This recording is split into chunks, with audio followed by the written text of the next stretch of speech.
Hello everyone and welcome back to the Citadel of Chaos. When we last left off, we were just caught by the orc guards of the Citadel and now we're unconscious. Let's see where we wake up. We wake up in a dirty room with rough walls cut into the rock. Iron bars in the window and the door confirm our suspicion that we are in a prison cell of some sort. There is not much we can do but sit on the straw mattress in one corner until someone appears. An hour or so later, we hear a shuffling noise outside. Looking through the bars in the door, we can see a lizard-like creature shuffling down the corridor, carrying a mug and bowl. The beast has two heads which talk to each other as it walks. Its skin is grey and scaly, and a long tail follows it up the passage. It stops at our door and pushes the bowl and mug through a small opening into our cell, then shambles off to sit at a table across the hall. We have been given bread and broth. Will we eat and drink, or will we call out to this creature a calicorn? And this calicorn sure looks lovely. I'm pretty certain that this calicorn's preferred pronoun is they. Alright, so we've been caught. And we are, unsurprisingly, we're in some kind of jail or prison. And I think they made a very bad move here because they could have got rid of us, but they didn't. And that's a fatal mistake. We are still coming to get Balthus Dire, and nothing is going to stop us in our way, including prison doors or jail cell doors or calicorns or anything else the Citadel might throw at us. This creature looks strong, by the way. Doesn't look very smart. Yeah. First of all, let's take our food. Pretty sure they don't intend to poison us. They could have simply slit our throat while we were asleep, while we were out cold. So let's see if this bread and broth is edible at all. This is not much of a meal, but we were hungry and thirsty, and this offering restores 2 stamina points. Great. Now we may either call out the calicorn or choose a spell scroll to try to get out of this situation. That's great. Now we're back up to maximum 20 stamina points. And yeah, we didn't lose anything with it, or we didn't have to compromise to get our stamina back up. Let's try to engage the calicorn in conversation, see what it has to say. The creature is not very talkative, but we do discover that we are in the dungeons beneath the Black Tower, and we will probably never be released unless we are given to the Ganges for sport. When we question him about Balthus Dire, he goes silent. We had better try a spell scroll to get out of this prison. Okay, so obviously we are going to get out of here. Never you fear about that.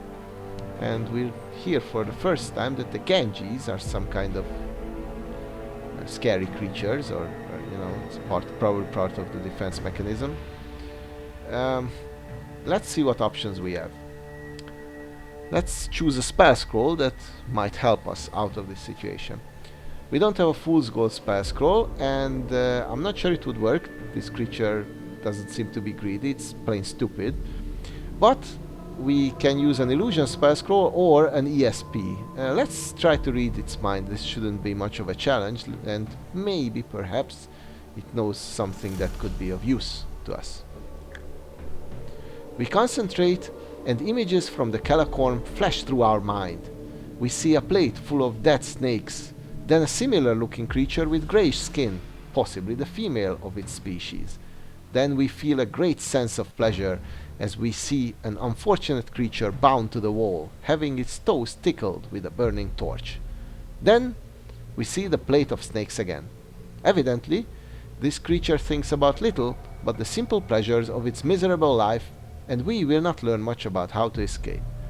Alright? Like we have it confirmed that this creature is stupid and cruel. So we should not it should not be trifled with anyway. It could still be harmful, whatever. Now what's interesting is that although they took our sword, they did not take our spell scrolls. I wonder why that is. Maybe they didn't find them on us, or they didn't care, or didn't realize that it was of importance. But anyway, this is our means to escape, and we have nothing else, no other options left to do. We have exhausted every other option. We are not going to give up, so we need to use an illusion spell scroll, and we happen to have just one. This is the perfect opportunity to use it. We chant the words of the spell scroll quietly and concentrate on the illusion that we are about to summon. We can either convince the Calicorn that he is being attacked by an enemy, or make ourselves disappear in the hope that he will come looking for us. Which illusion will we summon? Well, both of them seem to be okay ideas, but both of them seem to have also some disadvantages, some issues with them. So if we make ourselves seem that we have disappeared, then he would probably enter our cell, and then what? We don't have our sword, right? So unless we can sneak out, we're in a pretty bad spot. And if we trick the Calicorn into thinking that it is being attacked, then we risk that it simply runs away, and yeah, and then we have nowhere left to turn. Anyway, I still think that's the better option. Hopefully we will get something useful out of this.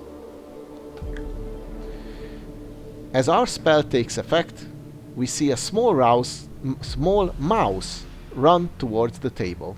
We curse as we realize that the spell cannot have worked properly. But hope returns as one of the Calicorn's heads sees the mouse and looks horrified. The other head suddenly notices it as well, and both throats shriek together. The creature jumps up onto the table, and the Calicorn screams in terror as the harmless little mouse approaches, sniffing fastidiously at the ground on the way. Ha! Seems that the Achilles heel of this creature is nothing more than a household rodent. Amazing. You know, again, this is working out great, and the fact that it did not run away, it's also a cause for hope. We let the Calicorn suffer for some moments, and then call out that we will get rid of the mouse for him if he will release us. He agrees quickly and throws us the keys. We let ourselves out, grab our sword, which was leaning against the wall, and set off down the passageway. Once we are a safe distance away, we break our spell and the mouse disappears. And we have even been merciful, even though it's an evil creature. That still must count somewhere, some way. I'm not afraid that the Calicorn is going to follow us. Then it would have to admit to its superiors that let us go, obviously. It failed at its job, so I'm thinking he's going to hope that we will succumb to some of the traps or creatures of the Citadel. So now we start out with a blank sheet. Nobody is pursuing us. We are not on any watch list or wanted list, but we are below the Black Tower in the dungeons, so we are at the farthest possible point from our goal. This is going to be quite a trek, I imagine, getting back up. Let's see where we are. The passageway twists and turns, eventually ending in a flight of stairs going upwards. We climb the stairs and we find ourselves in a short passage ending at a dead end. As we examine the wall, we discover a short lever, which we pull. The rock face ahead opens slightly and closes behind us as we walk through. Ooh, spooky. We are now standing in front of a door which is locked. I wonder why there is a door behind a secret passage way like that. Whatever. We can try to break it down or use a strength spell scroll. Well, this is kind of interesting. We if we use our skill attribute, we might fail a roll. I'm not sure that's what this is about. But if we have to rely on our skill attribute, that it's a 10, which is the maximum possible level. But if we fail, then what? We have no other path to go, right? So this doesn't sound like a great idea. But we actually have a strength spell scroll, which we picked up after the fight with the dwarf at Co, if you recall, right at the beginning. So this seems like a perfect time to utilize it and make sure that we can progress in our quest. We will try using that scroll to smash the door to bits. Our super-powered hands grip the handle and tug. It comes off in our grip. Wow. We bunch up a fist and slam it into the center of the door. The wood cracks, allowing us to break through into the room beyond. Wow, we almost managed to lock ourselves out with our superhuman strength. We now stand in a large round room. It is lit by a single torch fixed into one wall. There is no furniture in the room, save for a rough wooden table and chair in the center. Hovering above the table, fast asleep, is a very small man dressed in a green shirt and pantaloons. He cannot be more than a meter tall, and we cannot believe that he's still asleep after our noisy entrance. And that's right, I don't believe it. This must be a leprechaun. Leprechauns are known to be naughty tricksters, mischievous little creatures. So, even though he's not physically strong, he might still be a challenging opponent nonetheless. We hear a creak and turn to our right in time to see a small catapult fire a missile of some sort straight at us. It is going to hit us unless we use a shielding spell. Alright? Let's think real quick. We have one scroll of shielding left. One. That's right. And we still have quite an adventure ahead of us. We are still below ground, I wager. And we should not waste our scrolls like that. We just wasted one on entering the door. So I'm thinking we will just simply take the damage, whatever this missile will cause, and see where we are then. So we will not use this spell scroll. We try to duck, but cannot avoid the full impact of the missile, which hits us on the forehead and splatters all over our face. Ouch. We brace ourselves, waiting perhaps for an acidic reaction to take place, but the mushy liquid merely drips off our face onto the ground. Cautiously, we test it, first with our finger, then with our tongue. We have just been hit by a ripe tomato. We turn to face the sleeping figure who is beginning to stir. I see, we have a funny guy right here, some kind of joker, trickster. Let's be careful with this one. Cautiously, which is the correct approach, we approach the little man. As we get close, a single eye opens and looks us straight in the face. A wide grin spreads between the creature's ears and he disappears. "Good morning, Taylor," says a chirpy little voice behind us, and we swivel round to see him standing there, still grinning. "I'm Osimus, the leprechaun," he chuckles, and holds out his hand to us. He seems friendly enough. I don't trust him, but I also don't want to be hostile to him, and the only two options we have is either to draw our sword, which doesn't seem like a good idea, or to shake his hand and try to befriend him. As I've said, I don't like either of these options, but he's capable of either teleportation or casting illusion spells, neither of which is good news for us. So we should try to be on his good side. Let's shake his hand and try to befriend him and hope that this is not a trap. We grasp his hand and introduce ourselves. and cry out as the nerves down our arm go numb. Seamus bursts out laughing. We lose one skill point as we were using our sword arm, obviously. We are becoming angry, but the little man continues to shake our hand and laugh. A laugh comes from behind us as well, and we look round to see him floating in the air, grinning. But we are still shaking his hand in front of us, or are we? In fact, we now realize that we are frantically shaking hands with a stuffed dummy, which is flopping around on the end of our arm as we shake it. We throw it to the ground, but it is stuck to our hand. The situation is ludicrous, and we are becoming very angry. "Just a little joke," says the leprechaun, who snaps his fingers.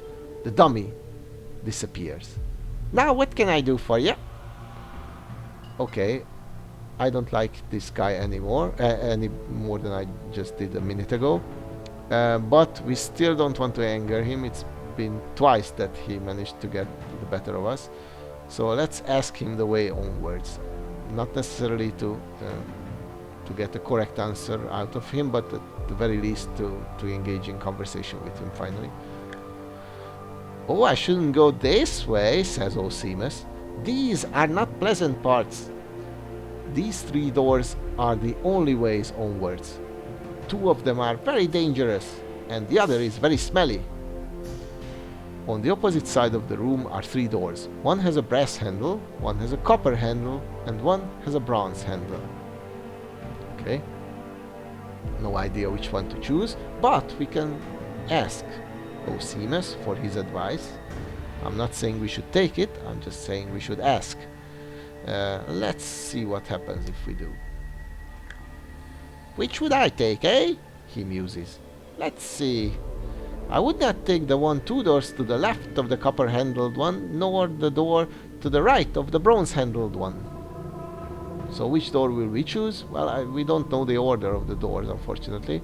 But the only one that he hasn't named is the brass-handled one. And as I've said, I don't trust him. So let's go for this one. We open the door and peer through into the darkness beyond. We walk a couple of paces forward, allowing our eyes to accustom themselves to the blackness. We close the door behind us, bidding the leprechaun farewell. A sudden, intense flash of light bursts out in front of us. We shield our eyes and then rub them, but we cannot see. Panic hits us as we hear a low growling noise. Padded footsteps come closer, and we cry out in pain as this unseen creature roars and embeds its sharp teeth in our leg. What will we do? Well, for some reason we are able to use a spell scroll. I thought we would have to read it. And we could use a weakness spell scroll. We're just fresh out of strength spell scrolls. Or we could try to draw our sword and slash at the creature. Well, once again we only have 1 weakness scroll left, and using it on something that we cannot even see is not a great idea. Neither it is to slash at air, probably, to slash at something unseen. But at least that doesn't cost anything, so let's go with that option, see where that leads us. We slash about madly with our sword, but we cannot hit the creature. Either it is extremely quick, or it has no solid body for us to hit. Its teeth are now tearing at our flesh, and we can see blood on our... we can feel blood on our leg. We will have to protect ourselves with magic, or face certain death from this unseen creature. Once again, we have the option to use the weakness spell scroll, but even more so than before, I am quite strongly against this, since we now know that it's either extremely quick or it has no solid body for us to hit. Weakening it doesn't seem to be a good idea. If it's ethereal, then it will do nothing, and if it's just simply quick, then it can just run away, wait till the spell wears off, and then we're back to square one. So let's not cast either and see where that leads us. The creature is savaging us mercilessly, and we are powerless to prevent it. Our leg is covered in blood, and the pain is sickening. To no avail. We struggle with the unseen head. We are in agony. The creature lunges at our neck, and our last memory before losing consciousness is of its jaws closing around our throat. That sounds quite dreadful and a bit anticlimactic, but let us not lose hope like we lost consciousness. It is stated here that we have just fainted and not died. And I would have thought that after such a savage tearing at our throat, we would have been dead already. But that's not the case. We just simply fell to the ground and passed out. So there is something fishy about this whole thing. Obviously we'll find it out when we wake up. But that's going to have to wait a while, because this is a perfect time to make the cut of the video right here. I thank you all for watching, and I'll see you all next time, hopefully when we wake up from this nightmare. Bye bye.